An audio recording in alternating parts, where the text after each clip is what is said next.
Patuloy na nagbibigay serbisyo, pag-asa at saya. GMA Regional TV, kapuso ng bawat Pilipino.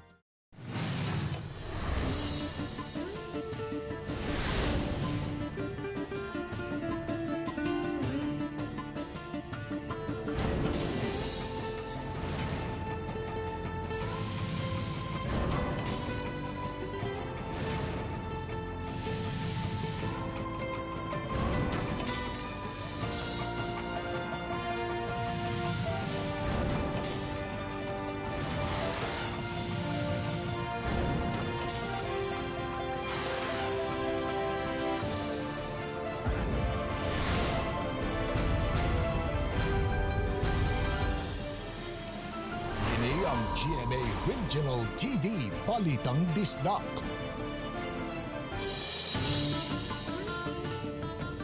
Mayong hapon, kining inyong GMA Regional TV Balitang Bisdak, ang bugtong kasaligan, kasandigan o karangpan sa mga Bisaya. Ako si Bobby Nalsaro. Nga maghatod sa labing dako og mga nagunang balita ang kamahinungdanon sa Central ug Eastern Visayas ug live sa GMA Complex sa Dakbayan sa Sugbo. Ako si Alan Domingo.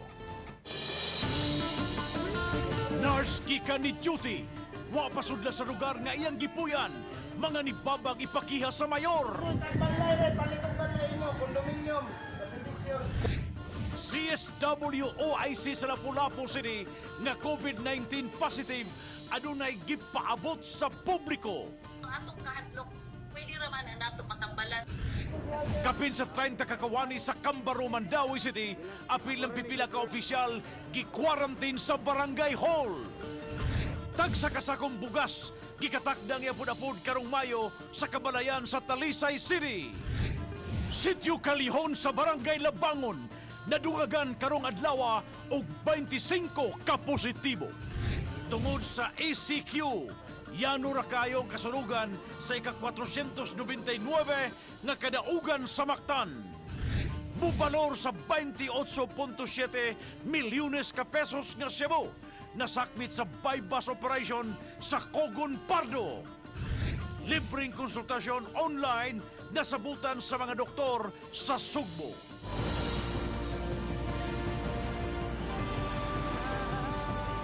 Kini ang GMA Regional TV Balitang Bisdak.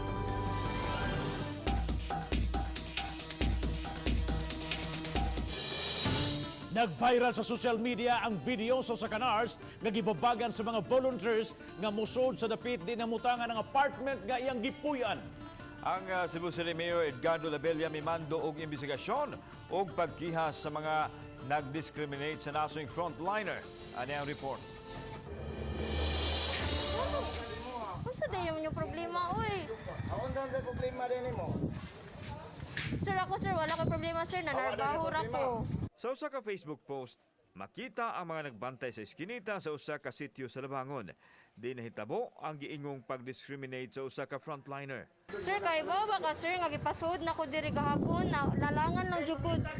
Palitok balay mo, condominium.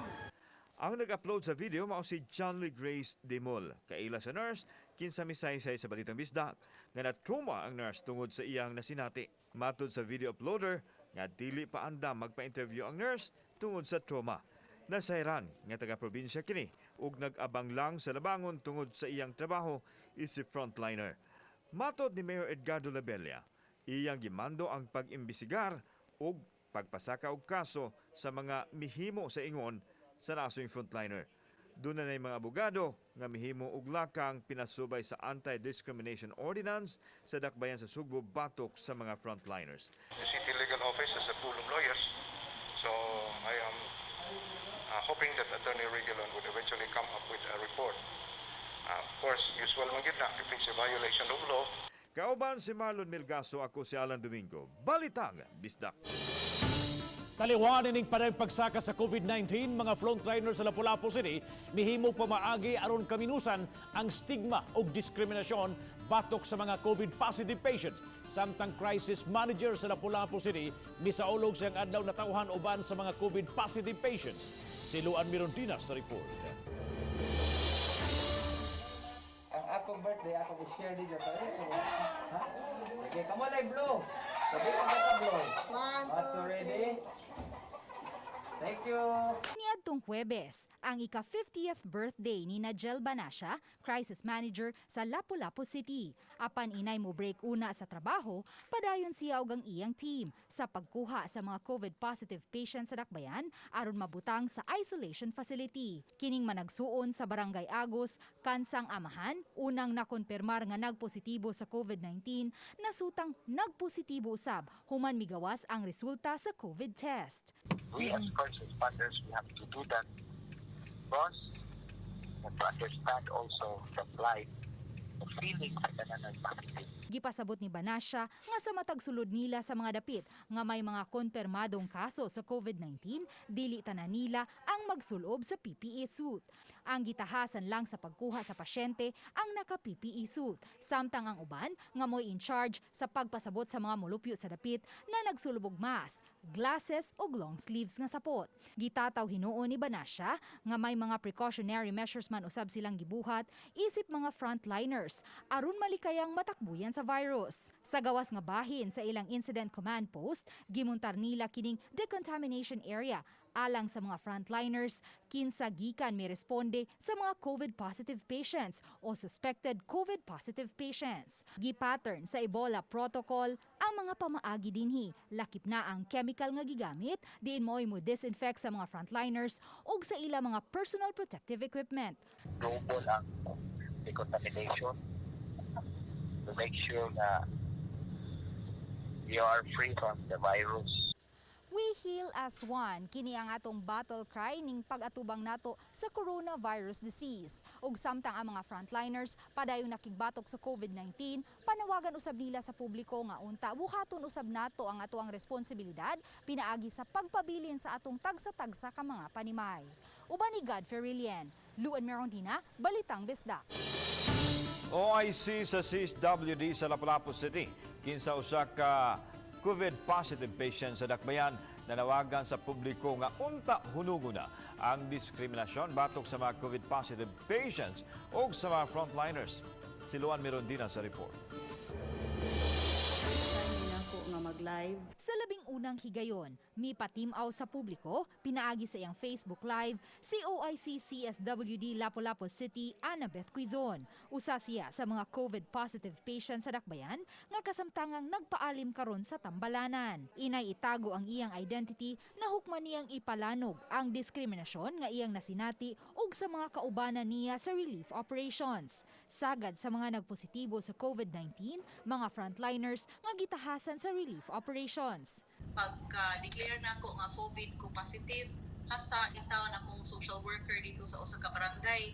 Wala taon siya tagaig assistance, no? Nya mura siya gi-isolate sa mga barangay personnel kay tungod ang ilang head na ay COVID.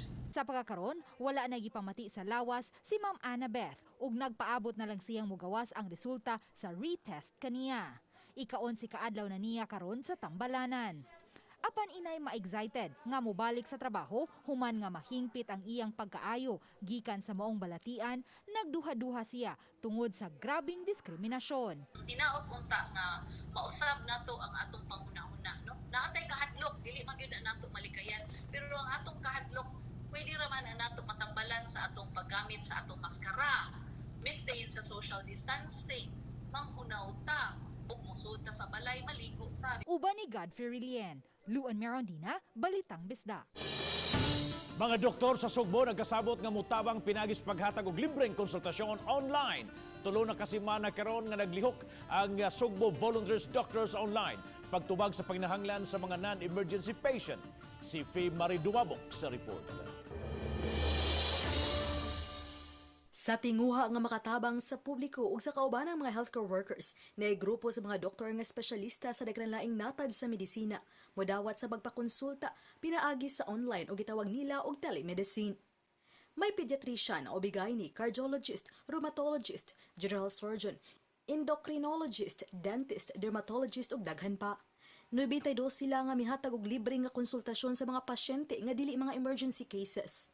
Gipasabot ni Dr. Marlo Batukan nga gusto lang nila nga maminusa ng mga pasyente nga atubangon sa mga healthcare workers sa mga ospital aron makafocus sila sa mas nanginahanglan sa dinili ang pag-atiman sama sa mga COVID patients. See the problem nga kasagaran nga klinik sa mga doktor karong panahon na isirado. And daghan kayo ng pasyente nga nangita og doktor or mo follow up sa ilang doktor for consultation. Ang problema namo, dili maka-refer sa usag-usa. That's why we came up with this.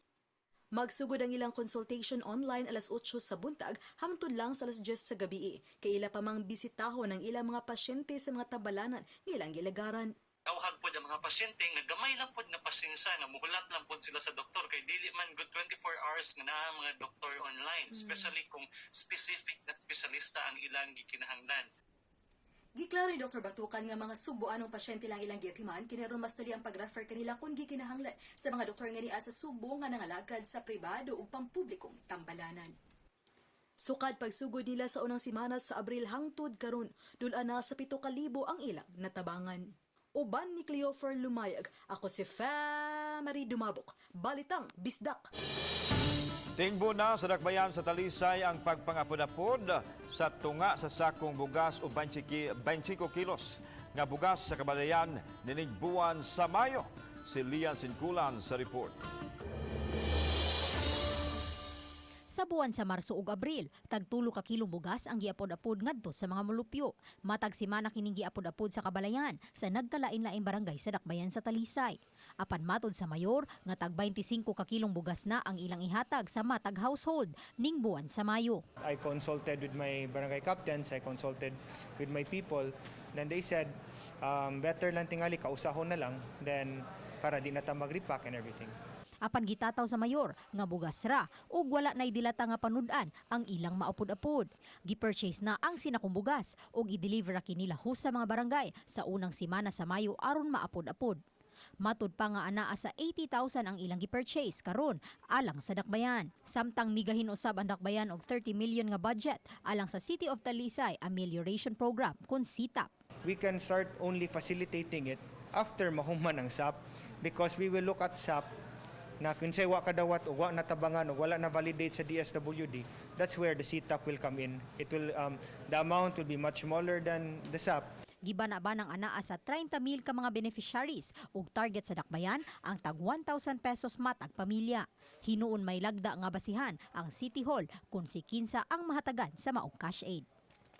Uban ni Renante Quiñones, Lian Sinculan, Balitang Bisdak. Sa Cambaro, Mandaue City, kapina sa 30 ka mga barangay personnel, lakip ng pipila ka mga opisyalis gipaubos sa quarantine o gikatakdan kuhaan og sample sa usa ka sitio sa barangay gipaubos sa lockdown gumikan sa kadahang kaso sa COVID. Si Nico Serino adunay live report. Nico. Yes ba, apektado karon ang panerbisyo ning Barangay Cambaro ngadto sa ilang mga konstituente human may pahigayon o may paubos sa strict home quarantine ang pipila nila ka mga personnel lakip na mga opisyales. Sa ilang barangay hall compound gi-quarantine karon ang moabot sa 38 ka mga staff sa Cambaro, Mandaue City. Mga personnel sila sa barangay, lakip na ang 3 ka konsihal. Gikatakda sila nga kuhaan og swab sample. Ang gihimo sa taga-barangay, panigurado na lang nga wa sila matapti sa COVID-19 human may natala nga mga kaso sa ilang dapit. Wa na lang una sila manguli sa ilang Pinoyanan aron di sab mamiligro ang ilang pamilya. Hopefully nga wala lang gyud positive. Kami nga naibalay mag-isolate lang dyan sa amuha, ipalayo lang sa among pamilya. Gumikan sa pag-quarantine sa barangay personnel, apektado ang pipila ka serbisyo sa barangay. Wa lang una iapod-apod ang mga relief packs nga natanggong karon. Hinuon ang dakbayan mao nay mihulip sa mga trabaho sa barangay. Honestly, naapektuhan gid. So, nagpasalamaton gid mi ni Mayor Jonas Cortez nga ni-take over sila karon. So, ilang giming gitabangan sa kanang amuang basic services. Samtang sukad niadtong Sabado, naka-lockdown na ang sitio Sili sa barangay Cambaro tungod sa moabot 4 ka kaso sa COVID-19 sa dapit. Gwardyado sa kapulisan ang lugar aron di makagawas ang mga residente. Nahatda na silang daan og lockdown kits, mga pagkaon, panggamit sa pangluto ug hygiene kits alang sa ilang panginahanglan. Sa talaan sa City Hall, dunay 41 ka mga persons under monitoring sa barangay Cambaro. Samtang kabahin bab nining kaso sa COVID-19 nga usa ka inmate sa Mandaue City Jail ang nagpositibo. Gipahibaw karon adlaw ni Attorney John Edu Ibanez, ang Executive Secretary sa Mandaue City, nga karong adlaw gipahigayon na ang massive swab testing sa mga PDL o mga persons deprived of liberty ug uban nga posible nga nakakontak ni adtong maong inmate nga naa na karon sa usa ka tambalanan. Bob. Thank you so much, Nico Serino, sa imong live report. Dunod sa paspas nga bagsaka sa nagpositibo sa coronavirus sa Cebu City, gikinahanglan usab ang dugang mga pasilidad nga kabutangan kanila. Dako matabang ang baguhay lang na human nga quarantine center nga nahimutang sa Block 27 sa North Reclamation Area. Gibuksan kini pinagi sa pagsubo nga kitambungan sa mga opisyal sa gobyerno. Ang quarantine center adunay 200 nga bed capacity, di ni-admit ang mga COVID positives nga adunay moderate symptoms. Ang pasilidad dumalahon sa Cebu City Health Department o sa Cebu City Medical Center sa pagpakigalayon sa mga volunteer doctors gikan sa mga private hospitals sa Subo. Those found positive at the same time dunay mild or moderate symptoms, ibutang nato sa atong bago natong ginagurahan nga North Reclamation Area quarantine center.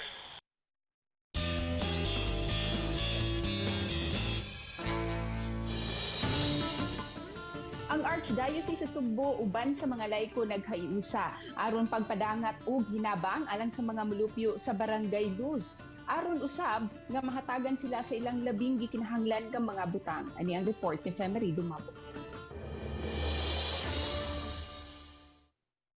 Sud pa lang sa tulo ka adlaw nakatigom na ang Cebu Archdiocese ug dulaan sa 400,000 pesos nga hinabang gikan sa mga laiko ug sa nagkadiya nga organisasyon sa Archdiocese of Cebu. Gilusad nila ang Oplan Zapatera nga nanawagan og tabang nga cash o goods sa miagi lang Lunes. Kiniagig tubag sa circular ni Cebu Archbishop Jose Palma sa kaparian ug mga laiko nga maghiusa aron pagtabang sa apektadong mga mulupyo sa Barangay Luz sa Dakbayan sa Subo. Gitahasan ng Commission on Service, Cebu Caritas ug ang Commission on the Leyte alang niini. Yung kaistanan nga mga atong mga kaigsuunan, giawhag ko kamo sa paghatag bisan ginagmay kay kining hitabo nato karon dili ni basta-basta. Awhag ni Palma sa buot nga mutabang nga ipaagi lang gyud ang mga hinabang sa Commission on Service, Commission on the Leyte ug ang Cebu Caritas aron makalikay sa gusto mo pahimos sa gayon. Sa nadawat na nga cash, ipamalit kini dili lang sa mga pagkaon, apan lakip na sa mga personal protective equipment, gatas, diaper alang sa mga bata, prutas o tanon, mga hygiene kit o guban pang mas gikinahanglan sa mga residente sa Barrio Luz ning panahuna. Tungod kay sa ilang pag-quarantine dinhang dapita, ila sabtang gitabangan nga dili mo kuyanap ang maong virus, no? So this is to save all of us. Gitingwaw sa bilang pagpanghatag og mga vitamins and face mask sa Cebu City Jail, kung manakatala kini og kapinso sa kagatos ka mga nagpositibo sa COVID-19. Samtang nagpareno sa bang pagpanghatag sa Simbahang Katoliko relief goods ngadto sa gatusan ka mga parokya Lukob, Subo. Among magipanghatag ang gikan sa donasyon sa mga pari. Uban ni Cleofer Lumayag, ako si Femery Dumabok. Balitang Bisdak. Barko nga naglawig karon nagikan sa Manila ang gigatakdang mudunggo sa pantalan sa Dakbayang Sugbo ugma sakay nini ang 291 ka mga repatriated overseas Filipino workers, 220 nini taga Cebu, 47 taga Bohol ug 24 taga Nubagiti. Giklaro hinuon sa Coast Guard Cebu nga ang taga Cebu lang ang manaog sa pantalan Sugbo ug ilahos sila sa ilang mga isolation area. Nakig-alayon sila sa kagamahanan sa Dakbayan Sugbo aron mapaubos sa 14-day quarantine period. Susama usab nini ang himuon sa mga moabot ngadto sa Bohol ug Dumaguete City. Matud ni Marlo Salazar, Director sa OCD7 o Co-Chair sa Interagency Task Group on the Management of Emerging Infectious Diseases sa Regional Disaster Risk Reduction and Management Council 7 nga unang batch lang ni sa tulo ka mga batch sa seafarers nga nawagtangan sa ilang trabaho tungod sa pandemic ug mga na-stranded sa Manila tungod sa gipatuman nga enhanced community quarantine precautionary measures sama sa thermal scanning, decontamination o uban pa ang himuon pag-abot sa mga seafarers sa pantalan o diretso sa isolation area pagsiguro nga alang sa kaluwasan sa tanan.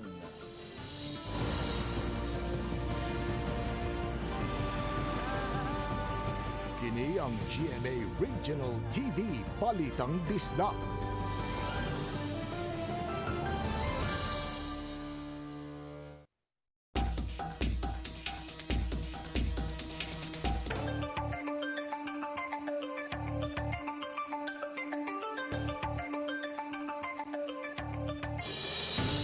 Napunan og 26 ka mga bag-ong COVID positive ang dakbayan sa Sugbo karon ng adlaw. 25 ni gikan sa sitio Kalihon, Barangay Lawangon, samtang usa ang gikan sa sitio Zapatera, Barangay Luz. Moabot nag 477 ang sumada sa COVID positive dinhi sa dakbayan Sugbo.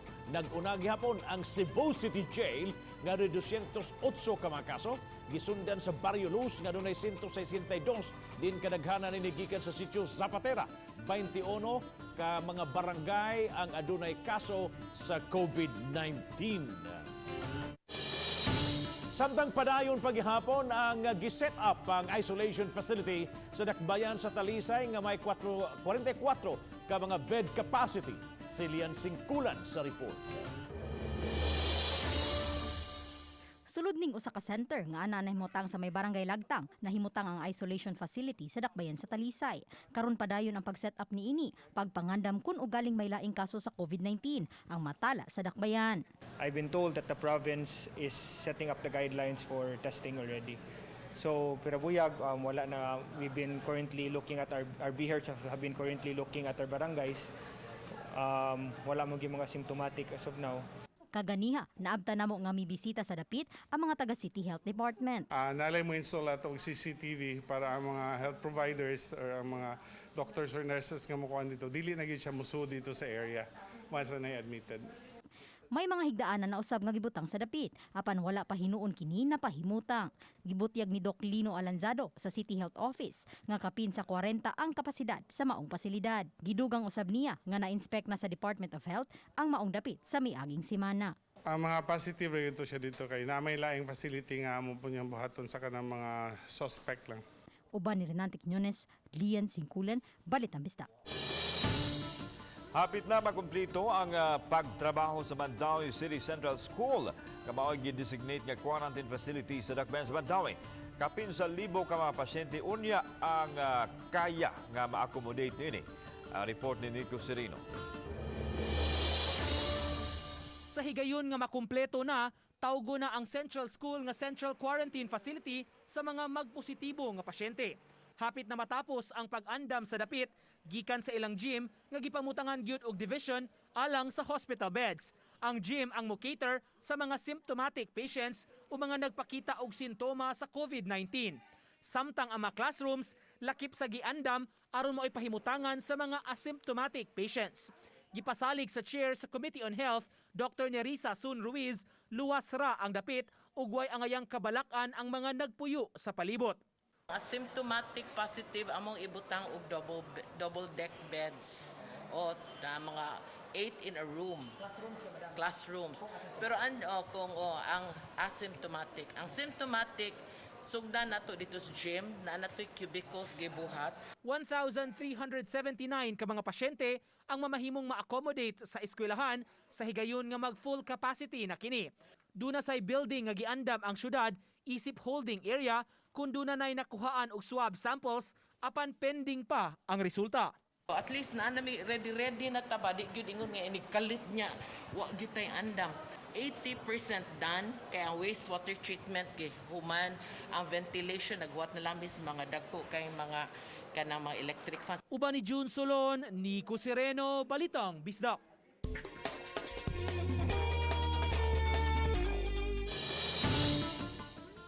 Karong adlaw ang ika-499 nga kasaulugan sa kadaugan sa Mactan. Apan tungod sa hulga sa COVID-19, yano lang ang pagsaulog niini, human gikan sila ang reenactment sa Battle of Mactan. Siluan Mayron Dinas sa report.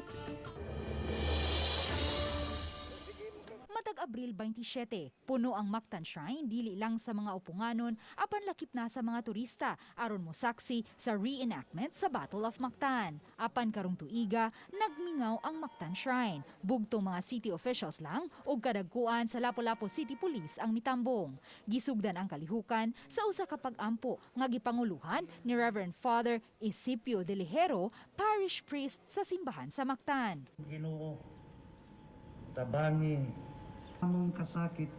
Gisunod dayon ang flag racing.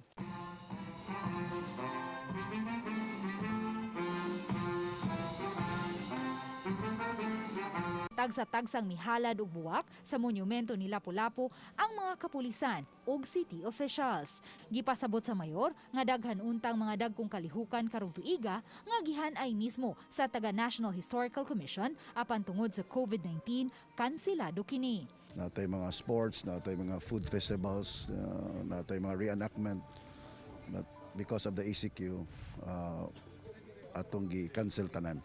Malaumon hinuon ang mayor nga sa sunod tuig, mas ingranding kalihukan ang mapahigayon subay sa ika-500 ka tuig nga kasaulugan sa kadaugan sa Mactan. We're hoping and we're praying nga mahuman na tanin itong crisis para mapiparahan nato ang the big celebration which is the 500 years of the victory at Mactan.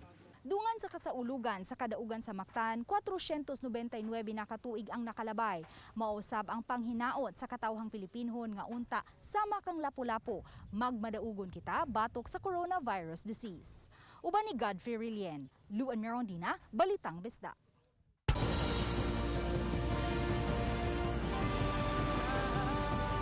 Kini ang GMA Regional TV Balitang Bisdak.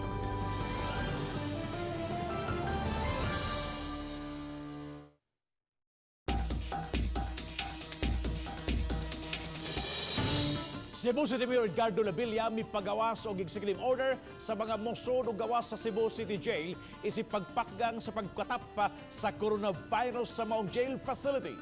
Ano ang report? Nag-issue na sa kuglaing executive order atong ginumerohan og executive order number 71.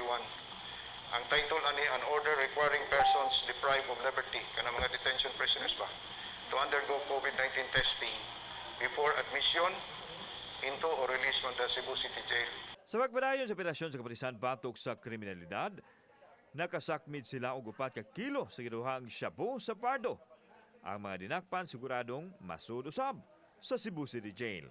Kini ang usa sa gibasihan ni Mayor Edgar Labella sa executive order nga ipaubos sa swab test. Gawa sa pagpasulod sa jail facility, ipatis usab kadto mga inmates nga gitakdang mulaya na. So nagpadayon ta hangtod karon ang atong pag-mass testing. Importante gyud bisan pa og murag sakit paminawon nga nagsigi og saka but kinahanglan man gyud kay sa wa tay buhaton wa ay mo positive nga resulta pero ang mga tawo nga galakaw-lakaw sa kadalanan positibo di ay wa mahibawi. Sa Cebu City Jail lang, kapin sa 200 na ka mga kaso sa COVID-19 nga mitakboy sa mga inmates ug sa mga jail officers. Kini humaan sa massive test nga ipahigayon diin ang mga nagpositibo gi-isolate na. Sa pigas bahin adunay 19 ka mga tunghaan sa Cebu City ang gihimong barangay isolation center alang sa mga tao nga naghambin sa coronavirus disease. Kauban si Marlon Belgaso, ako si Alan Domingo. Balitang Bisdak.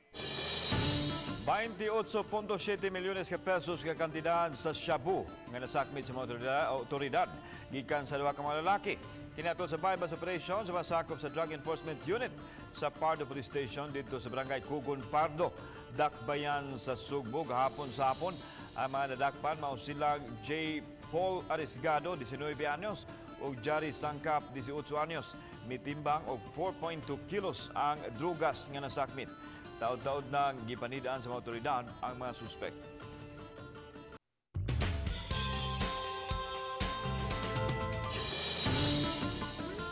Way dako og gamay sa pagtabang kini ang gipakita sa magtiayon nga mo'y Good Samaritan sa ilahang lugar sa isla sa Bantayan nga mihatag og libreng pagkaon alang sa mga frontliners ug mipaambit usab og hinabang sa ilang mga silingan gikan mismo sa ilang kaugalingong mga bulsa. Ang report ni Femery Dumabo.